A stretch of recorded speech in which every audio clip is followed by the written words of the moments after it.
Assalamualaikum warahmatullahi wabarakatuh. Bismillahirrahmanirrahim. Yang saya hormati PJ Bupati Bapak Mas Rudin MSI, yang saya hormati jajaran kami, insya Allah sudah banyak saya kenal. Yang juga saya hormati para teman-teman cabang HMI Pamekasan, para organisasi mahasiswa baik intra maupun ekstra yang hadir di tengah-tengah kita,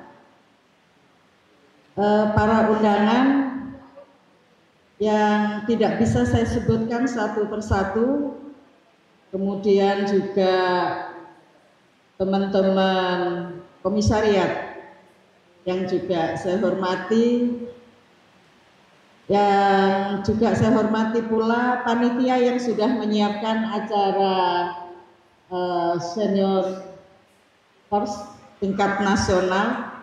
Ini dulu waktu saya di HMI nggak tahu ini ada acara-acara seperti ini ya, karena saya di HMI itu tahun ini buka usia ini tahun 86 itu saya sudah di HMI ya. Jadi dihitung sendiri, baru kemarin saya ulang tahun yang ke-57. Iya, tapi usia pensiun saya mudah-mudahan diberikan umur panjang ya, sampai 70. Suatu anugerah. Yang terpenting adalah sehat, mohon doanya dari teman-teman kader. Alhamdulillah pada malam hari ini satu hal yang membuat saya hadir walaupun hujan, itu adalah kerinduan saya terhadap HMI ya. Lama sekali sepertinya, jadi begitu ada kegiatan ini usia saya seperti di usia 20 tahun pada saat saya jadi mahasiswa. Iya, dulu Bu Umi perannya apa? Senengan saya itu kalau enggak dirjen, MC ya. Iya, berbeda ya dulu dengan sekarang. Saya kebetulan dibesarkan di perguruan tinggi yang fakultas itu yang merah membara, GMNI ya. Jadi kami berjibaku antara HMI, PMII dan GMNI waktu itu. Untuk organisasi lain minggir gitu ya. Dan itu dikuasai oleh GMNI. Alhamdulillah, adik-adik, para hadirin semua yang sangat berbahagia, satu hal yang kalian patut bersyukur, bahwa pada detik ini HMI tetap eksis mengkader kalian, menciptakan generasi-generasi muda yang luar biasa ya, yang luar biasa. Oleh sebab itu jangan kecewakan kami, marilah kita terus berpacu untuk gagasan-gagasan yang menantang ya. Sebuah panggilan untuk menghidupkan kembali semangat pengkaderan dalam HMI ya, untuk membentuk intelektual muslim yang tangguh di tengah arus era digital yang semakin mengglobal. Ini yang terpenting. Sebagai organisasi yang telah lama mengakar ya, tadi oleh Ketua Umum kalau nggak salah disampaikan pula ya, dalam sebuah perjuangan mahasiswa Islam di Indonesia, HMI memiliki tanggung jawab besar ya, untuk mempersiapkan generasi muda kita menjadi pemimpin yang berkualitas, terdidik, dan berkomitmen pada nilai-nilai keislaman. Ini dan berkomitmen pada nilai-nilai keislaman. Jadi saya jadi dosen sejak 91. Mungkin adik-adik belum lahir ya. 91 saya sudah jadi dosen. Jadi perkembangan HMI di Pamekasan saya mengikuti ritmenya. Saya ikuti ritmenya dari perguruan tinggi satu ke perguruan tinggi yang lain. saya sampaikan kepada kesempatan kali ini, perguruan tinggi adalah rumah pertama kalian untuk menimba ilmu, karena secara formal kalian harus berijazah. Ya, kalian harus berijazah. Ya, dalam menggali keilmuan akademik itu tempatnya adalah di perguruan tinggi. Karena jika kalian tidak tercatat sebagai mahasiswa, maka kalian juga tidak tercatat sebagai HMI. Ya, tidak tercatat sebagai HMI. Ini yang sering saya pesankan kepada mahasiswa. Ya. Kemudian rumah keduanya adalah HMI. Saya katakan kenapa rumah kedua kalian itu HMI? Karena disitulah kalian bebas untuk mencari jati diri, bebas untuk menggali potensi yang kalian miliki. Ya, karena perguruan tinggi tidak 100% menyuguhkan itu. Ada keterbatasan SKS. Jadi mohon maaf, itu saya akui betul. Ya, saya berani menjadi dosen, saya berani bicara di depan mahasiswa, itu bukan karena ditempa di lembaga pendidikan, tetapi ditempa di HMI. Ditempa di HMI. Ya, bagaimana kita berorganisasi, bagaimana kita melakukan kerjasama, bagaimana kita mengetahui ada orang-orang yang harus kita bantu di sekitar kita. Ini ada Bapak Dewan kita. Selamat Bapak Dewan masuk lagi ya. Nah, iya. Selamat ya. Jadi dengan Pak Dewan ini saya bukan hanya ketemu di sini, kadang di Polres ya. Saya ketemu di Polres. Kebetulan saya aktif di perlindungan perempuan dan anak, juga mediator. Tetapi Bapak jangan ketemu saya di pengadilan agama ya. Ngeri deh kalau ketemu di pengadilan agama. Iya. Akhir-akhir ini banyak sekali kasus di lingkungan mahasiswa kita. Pacarannya 4 tahun, nikahnya 2 tahun, bercerai. Cintanya belum kuat, ya, mudah diterpa angin. Jadi menentukan teman hidup itu penting sekali. Jadi 4 tahun itu apa yang digali, kan gitu ya?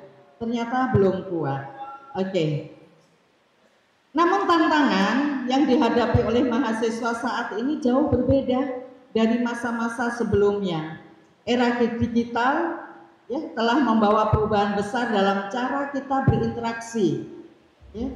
Cara kita berinteraksi, belajar dan berkomunikasi. Ya. Mohon maaf, banyak profesor yang gaptek. Iya. Banyak profesor yang gaptek, tetapi mohon maaf, saya selalu belajar dari kalian. Saya selalu belajar dari persoalan kehidupan. Iya, sehingga tidak ada lagi cerita bahwa semakin tua kita ketinggalan dengan teknologi. Tidak boleh itu. Ya, sekarang untuk menjadi profesor perlu saya sampaikan ya, kita dituntut untuk memiliki artikel yang harus terbit di jurnal internasional, dan itu harus kita lakukan sendiri. Tidak mungkin kita menyuruh orang lain. Ya, saya nggak tahu kalau mungkin profesor yang banyak pendampingnya, ya mungkin sederet pendamping yang melakukan itu bolehlah. Ya, apa Bu Umi ada juga? Iya, saya punya pendamping, tapi untuk hal-hal tertentu. Ya karena sekarang ini kecanggihan teknologi ini banyak sekali jurnal yang abal-abal. Jadi beberapa teman saya itu sudah masukkan ke jurnal Scopus dengan berbayar sampai 30 juta, ternyata jurnalnya discontinue. jurnalnya discontinue sehingga dia terhambat untuk ke profesor. Itu banyak sekali. Ini kalau kita ya, kita punya uang, kita punya kemampuan dalam menulis, tetapi kita tidak menguasai digital, maka kita juga tertipu. Ya, kita juga tertipu. Jadi inilah adik-adik semua, saya sampaikan bahwa di era ini, ya, di era informasi yang mengalir begitu cepat, di mana teknologi itu mempengaruhi hampir setiap aspek kehidupan kita. Ya, dalam konteks ini revitalisasi biro daripada pengkaderan HMI menjadi sebuah keharusan.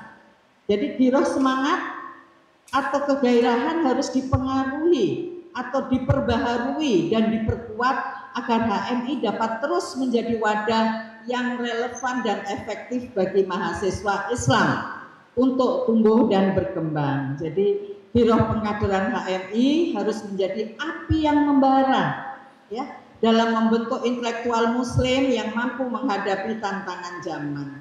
Ya, ini tagihan kita. Jadi tagihan kita tidak ada lagi tidak bisa, tidak.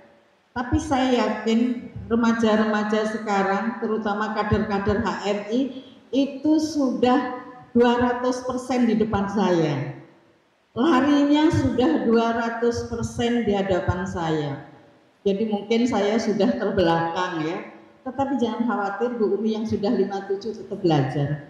Ya, saya tetap belajar. Ya, bukan saya sombong, hampir tiap malam, seminggu 2 kali ya, itu minimal. Saya selalu mengikuti beberapa pembelajaran, ya, beberapa pelajaran bukan hanya mengenai bagaimana kita teknik menulis artikel yang baik, bagaimana kita bisa melakukan beberapa teknik di dalam teknologi informatika. Itu saya selalu belajar. Sekarang gampang sekali, semua disuguhkan, ya kan, tergantung kemauan kita. Ya.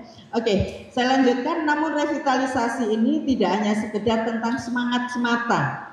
Jadi ini juga tentang penyesuaian dengan realitas zaman. Jadi dalam era digital, pengkaderan tidak lagi hanya berarti penyebaran ideologi melalui pengkajian atau pertemuan fisik.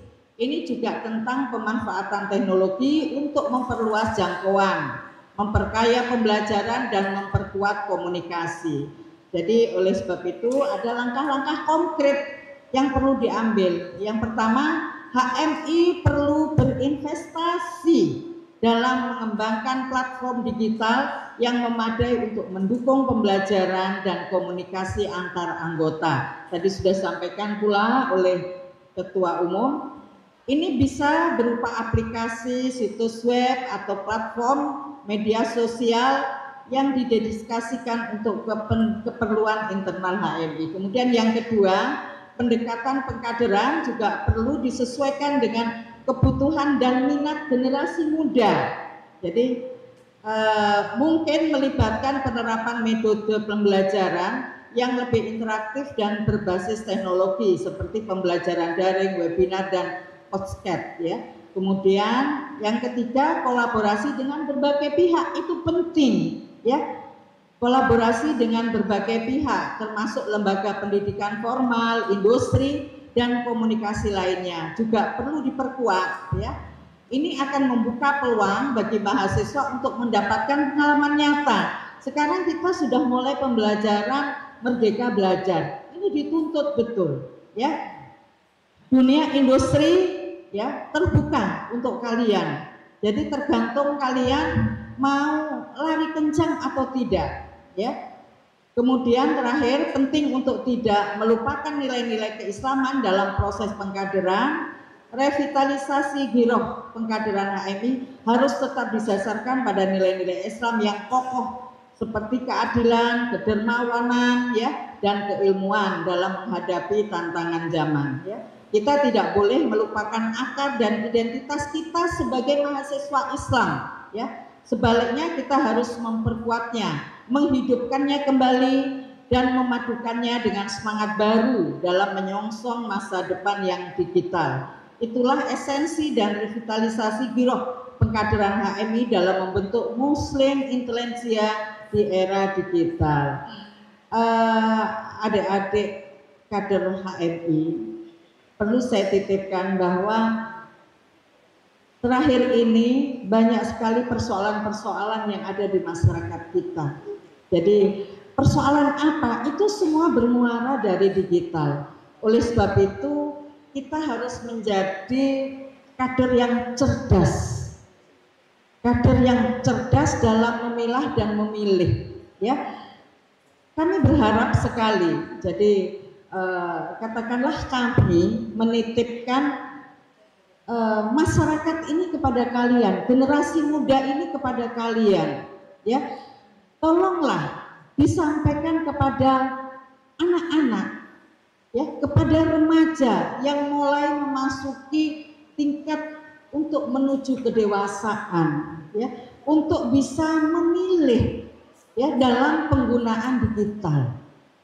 Karena hampir 80% kasus yang terjadi, baik itu kekerasan seksual, kasus penganiayaan, baik terjadi antar anak-anak maupun anak-anak dengan orang dewasa, itu muaranya dari digital.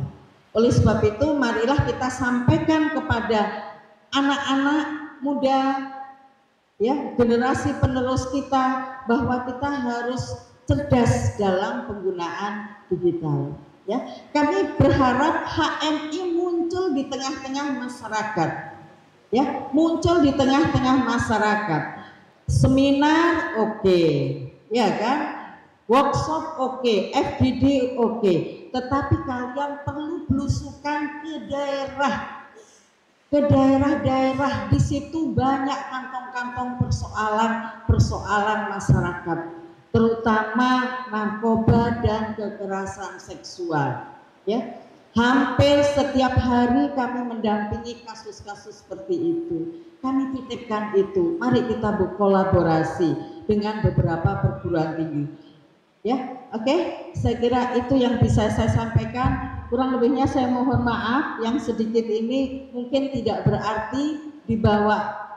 Yang dibawa pulang adalah yang berarti. Yang tidak berarti tolong tinggalkan di sini. Begitu kurang lebihnya saya mohon maaf. Assalamualaikum warahmatullahi wabarakatuh.